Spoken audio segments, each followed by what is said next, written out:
Finally આપણે રાજકોટ પહોંચી ગયા છીએ. ઢોંગી ધુતારો પાખંડી બાબો ધીરિયાની કથામાં કે તમને હું બતાવવા માગીશ કે રાજકોટની જનતાનો કેવો પ્રતિસાદ મળ્યો છે. આપ જોઈ શકો છો અત્યારે આપણે એની કથાના સ્થળ ઉપર જઈ રહ્યા છીએ.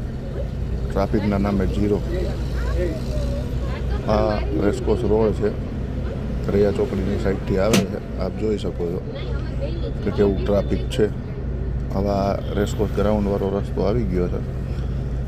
એની કથામાં કેટલા લોકો જાય છે હું તમને બતાવવાનો પ્રયત્ન કરીશ. વિડીયોમાં જોઈ શકો છો આ એની કથાનો ગેટ આવી ગયો છે. ટ્રાફિકના નામે ઝીરો. બાબા ધીરેન્દ્ર શાસ્ત્રીની કથામાં આ એના ગ્રાઉન્ડમાં આપણી એન્ટ્રી થઈ ચૂકી છે. આપણે વિભાગ 5માંથી જાહેર જનતાને જવાનો માર્ગ છે, ત્યાંથી આપણે અંદર પ્રવેશશું. આપણે અંદર પ્રવેશી ચૂક્યા છીએ.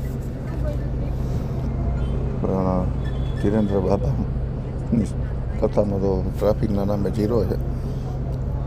રાજકોટની જનતાએ બાબાની કથાનો ફિયાસ્કો કરી નાખ્યો. પબ્લિકના નામે ઝીરો. વધારે પડતા તો એના સ્વયંસેવક જ નજરે પડે છે. ચાર્જિંગ તમારા ઠેકાણા લઈ જાઓ એટલે ત્યાં થઈ ગયા છે.